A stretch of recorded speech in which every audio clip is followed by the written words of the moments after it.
大家好，我是不短小也很精悍的星辰。2024年6月27日，全球首档总统综艺大辩赛，披荆斩棘的爷爷在亚特兰大迎来董王与睡王的首场对决。在这个80岁正当拼的好年月呀，两位白发少年在90分钟的朴素互喷中，名场面不断。比如拜登一眼万年的表情包，还有川建国同志的泪目金句。 Now, I'll tell you something.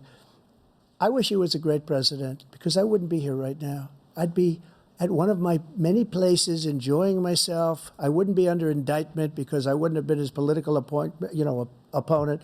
I would rather have that. I wouldn't be here. I don't mind being here. But the only reason I'm here is he's so bad as a president that I'm going to make America great again. 甚至还诞生了不少二创。正所谓一个张口就来，一个闭眼就忘，一个证明自己没疯，一个实锤自己很呆，一辆救护车等着救拜登，一辆警车等着抓川普。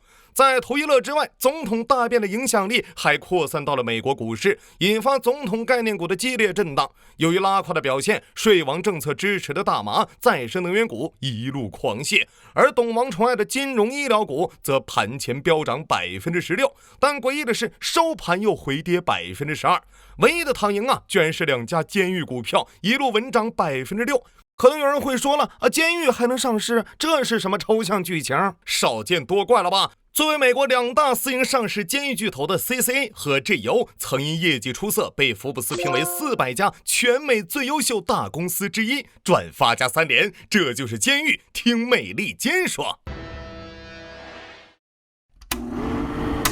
经常看星辰的都知道，作为常务副酋长、北约话事人、星球大战发起者、苏联一生之敌的美自由先师林宗里根，除了广为流传的苏联笑话说的棒外，另一大特点则是对毒品零容忍。这位美利坚林则徐初登大宝后，将缉毒局预算从800万猛增到9500万，还发起毒品战争，让 CIA 和军队参与禁毒，甚至立法对毒品犯罪设立强制最低刑期，且数罪并罚可以累计。受害者1号是巴拿马总统诺列加。1989年2.7万美军入侵巴拿马，随后诺列加被以毒品走私为名抓回美国，数罪并罚判了145年，约等于从光绪5年蹲到现在啊！应该说效果非常显著。1980年后的短短7年里，美国监狱人数从不足50万猛增到100万。但问题呢，也很快显现，罪犯太多，监狱关不过来。可能有人说了贱呗，更严重的问题来了，钱。1980年美国监狱总支出31亿美元，到1990年飙到160亿美元，预计2000年将超过350亿。为了拒绝给新监狱买单，加州甚至暴力抗税，准备反了他娘的，图啥呢？图160啊！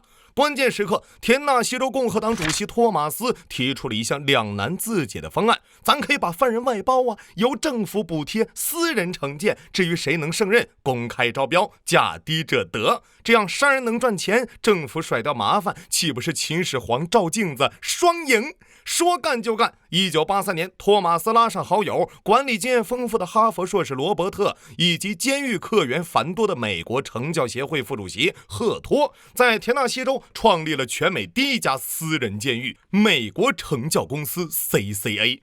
听着高精专，其实草台班。哥仨啊，只是租了家汽车旅馆，简单加固围墙，便凑合开业了。靠着过硬关系和人脉，公司很快收获了第一桶政府补贴。在开业庆典上，老托还说出了一句名言：监狱本来就是一件商品，就像卖车、卖房和卖汉堡包一样平常。1年后，佛罗里达有样学样，成立 GEO 惩教集团。就这样，两大未来的监狱巨头开始乘风破浪。经过 FBI、CIA 警察艰苦卓绝的扫毒打黑，到1986年，美国38个州的监狱达到100%容量。面对人民日益增长的监狱需求同落后的公立监狱之间的矛盾，20多家私营监狱遍地开花。紧接着，政府出现财政赤字，监狱外包成为各州降本增效首要之选，私营监狱迎来了第一轮蓬勃发展。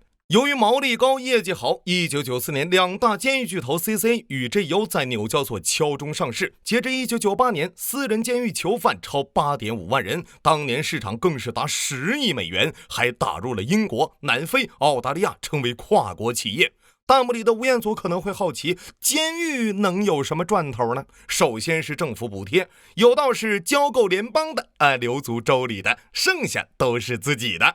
1984年惩教公司刚成立，便接到了350个监狱床位大单，预计工期2年半，每个床位2.6万美元，但公司仅用时6个月，单个床位成本仅4000美元。除了大工程外，日常也能得得地赚。根据财报，每个犯人每天政府补贴58美元，扣除支出后净赚18.33美元。至于怎么赚，那法子可就多喽，比如减少狱警啊，降低伙食啊。曾因洗钱贿赂被 FBI 逮捕后送进私营监狱的阿尔斯通高管皮耶鲁奇在美国陷阱中写道，在这里喝水要先买塑料杯，一日3餐是2片面包加5颜6色没有味道的糊糊，成本约1美元。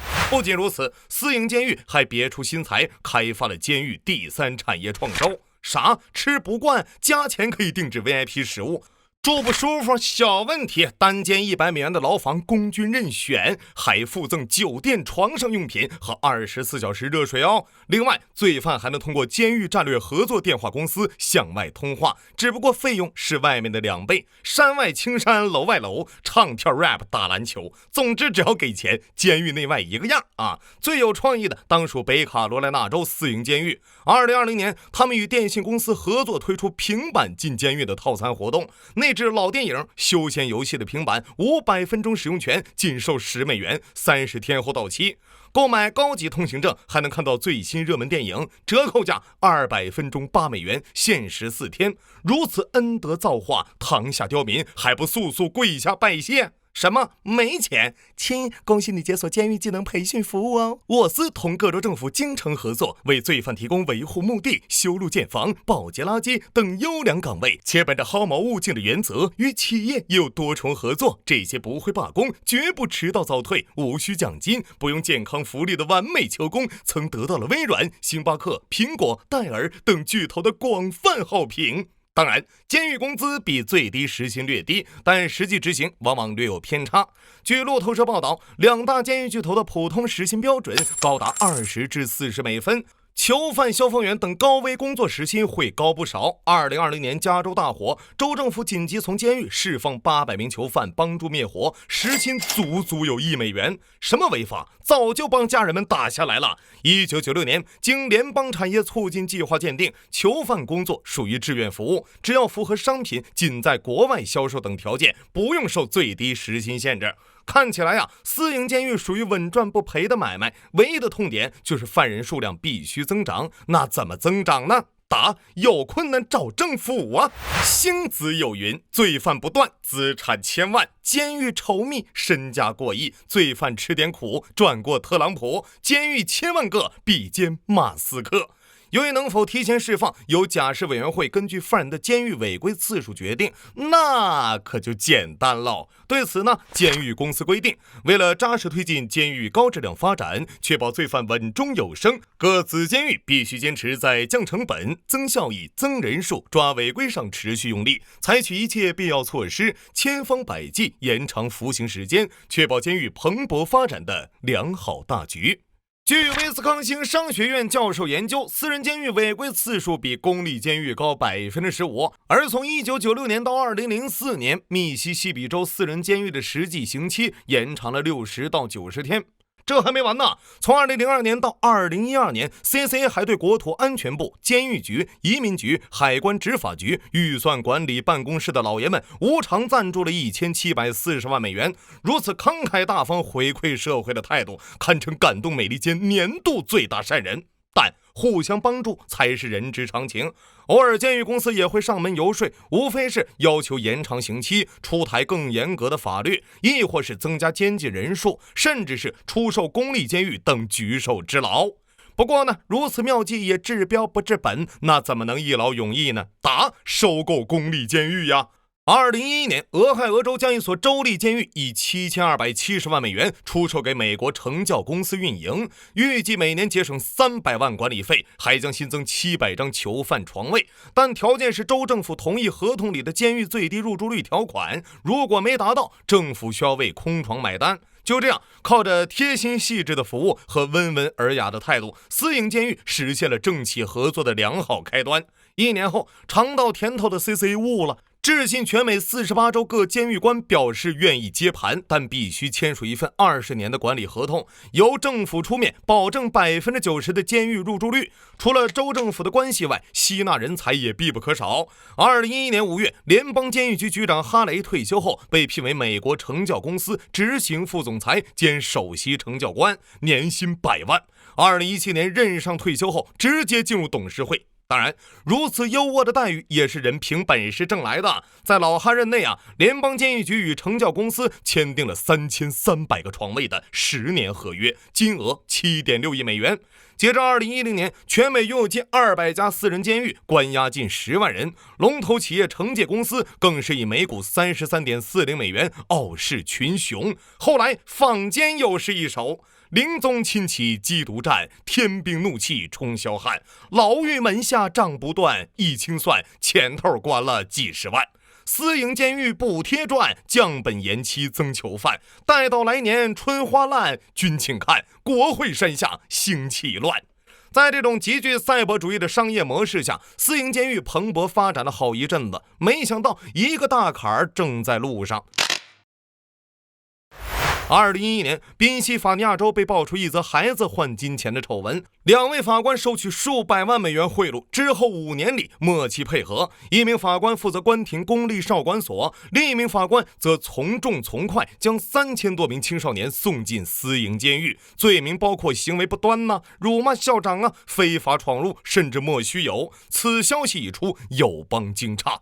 另外，监狱外包的确省钱，问题是过于省了。CCA 在劳伦斯维尔的一座监狱里有750名犯人，却只配5名狱警看守，结果是监狱管理混乱，暴乱时常发生。2008年，宾夕法尼亚州一座私人监狱被爆出5年内至少12名犯人服刑期死亡。2015年，俄克拉荷马州一座私营监狱发生帮派暴乱，超300名囚犯与狱警展开无限制格斗赛，伤亡不可统计。这一连串事件导致私营监狱形象越来越差。更严重的，经过数十年的扫毒打黑，此时美国监狱里的非裔美国人比例大约是南非种族隔离史的4倍，多达79.2万的黑人囚犯更是达到了1820年美国奴隶制时的水准，这无疑让人联想到另一个关键词：种族歧视。最严重的是，私营监狱失去了稳定的客源，倒不是毒品少了，而是2012年开始，咱美利坚毒品开始合法化了。如此内忧外患下，为了扭转局面，美墨宗奥关海计划彻底关停私营监狱。遗憾的是，计划还没来得及实现，另一位猛男便打断施法，并为私营监狱提供了新一轮客源。此人就是治国专家、手风琴大师、移民学之父、久经考验的鬼畜真神特人类之光朗普。对于不远万里挖资本主义墙角的非法移民，一心 Make American Great Again 的董王就一句话：应抓尽抓，该捕必捕，要把难民一个不留的驱逐出去。初登大宝的董王便宣布，为了国家利益，应大幅扩大美国拘留能力。如此庞大需求迅速让私营监狱成为香饽饽。很快移民局与海关执法局成为私营监狱第一大客户。由于客户过多，除了2大私营监狱巨头外，其他个体户也发挥主观能动性。如亚利桑那沙漠就有一座知名的帐篷城监狱，作为董王铁粉的警长阿尔帕在90年代斥资100万买下冷战美军库存的帐篷充当牢房，之后专门关押非法移民。基本是沙漠深处帐篷房，天当棉被地当床，周边遍布铁丝网，夏天酷热冬天凉。每个帐篷标配25名犯人，为防止逃跑，囚犯必须穿粉色内衣，外出干活佩戴脚镣，监狱伙食更是极差。但阿尔帕对此的解释是帮助他们减肥。在一片勃勃生机、万物竞发的新形势下，截至2019年全美私营监狱在押囚犯超11.6万。与此同时，美国关押非法移民数量高达170万人次，80%关在私营拘留中心。超30个州与私营监狱建立了良好合作关系 ，CCA 和 GEO 更是坐拥100多座监狱，超15万个床位。弹幕里的吴彦祖可能会好奇，就没人反对了吗？有的。2021年，西宗拜登上位，随即签署行政令，指示司法部逐步取消私人监狱。不过这项提议很快遭到大臣劝谏，陛下何故造反呢？老拜的行政令发布没2天，亚拉巴马州就从惩教公司手中租赁了一家私营监狱30年使用权，实现了私对公的高效率运转。GEO 集团发言人更直接，拜登的总统令只是一个政治声明，可能会带来意想不到的后果。他还告诉投资人不必担心，理由是公司在拘留非法移民的收入可以抵消损失。美国司法部副部长则表示，华盛顿只能决定联邦监狱的 2.2 万名罪犯，但更多的囚犯关在州立监狱，这里的私立监狱不会立即关闭，必须等到合同到期。至于到期合同能不能终止呢？以关押过皮耶鲁奇的墨香农山谷改造中心为例，2021年3月与联邦合同到期被关闭，仅7个月后便与海关签订合同重新开张。原因无他，此时的私营监狱已经是大而不倒，经过数十年无偿赞助，私营监狱黑白通吃。CCA 惩教公司是美国立法交流委员会的金主，该机构囊括40%的州议员，职责是起草法律草稿，并分发各州政府阅览。更不用说他们背后站着的股东还包括贝莱德公司、高盛集团、先锋集团、摩根大通等华尔街巨头。另外，GEO 集团创始人兼首席执行官在大选期间向董王及共和党捐赠了50多万美元，如此从容护驾之功，安敢冒犯？此处我有一联，上联补贴扣、成本减、占人权、法治特点；下联经费赚、油水捞、好资本主义羊毛。2015年，正在为大选奔走的希拉里·克林顿在哥伦比亚大学演讲中提到，尽管美国只占世界人口的 5%， 却拥有世界1/4的囚犯，这不仅伤害了囚犯，也掏空了纳税人的腰包。随后被华盛顿邮报辟谣，美国的224万囚犯相比1020万的全球囚犯人口根本没有1/4，只有 22% 而已。自1984年第一家私立监狱开张之后的30年，美国总人口仅增加 36%， 但入狱人数增加了 194%。这串数字背后是一个财富王国的狂暴增长。2020年，美国惩教公司收入19亿美元，GEO 集团收入则高达23亿。惩教罪犯本是政府职能，但却成为了牟利工具。正如 BBC 记者麦克斯所说，美国宪法第13修正案是历史上最诡异的法律之一。虽然早在1865年国会便通过该条款废止奴隶制，但159年后的今天，仍然存在一个巨大漏洞：奴隶制作为对罪犯的惩罚仍然合法。伴随着监狱私有化的横冲直撞，各种触目惊心的乱象浮出水面。2019年，因误判谋杀罪在路易斯安那服刑25年的戴维斯被赦免出狱。在接受 BBC 采访时，他说：“我在监狱劳动了25年，但释放时口袋只有124美元。我的工作报酬每小时不到20美分，即便我不愿意工作，但在枪口下也被逼无奈。” 2020年，佐治亚州一家私人移民拘留中心，40多名被拘押女性在不知情甚至麻药不足的情况下，被违规摘除了子宫，切掉了卵巢。在一封举报信中，一位女移民绝望地哭诉道：“这里就像一座实验性质的集中营，而被拿来做实验的是我们的身体。”